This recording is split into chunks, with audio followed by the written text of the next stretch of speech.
आज़ैन शेख साहब भी हमारे दरमियान मौजूद हैं। मैं गुजारिश करूंगा आज़ैन शेख साहब से कि वो चंद कलमात अदा करें।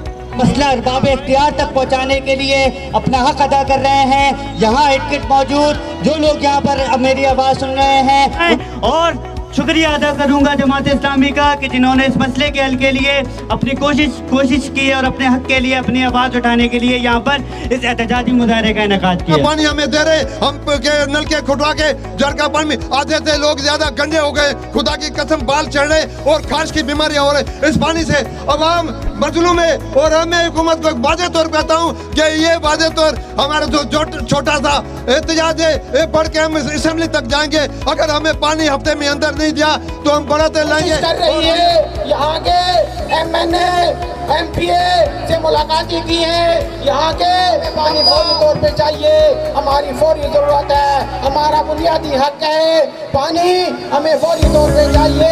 उनको ये मुतालबा किया है। दोस्तों इंशाअल्लाह ये तो अल्लाह वाली चुरंगी पे हमारे पुरअमन एहतजाज है। इंशाअल्लाह अगर हमें जो है पानी नहीं दिया गया तो ये एहतजाज हमारा नेशनल हाईवे और CM हाउस तक और गवर्नर हाउस तक भी जा सकता है। हम लोग इस पुरअमन एहतजाज को पुरअमन एहतजाज से खत्म करते तो पता है इस टैंकर का क्या होगा।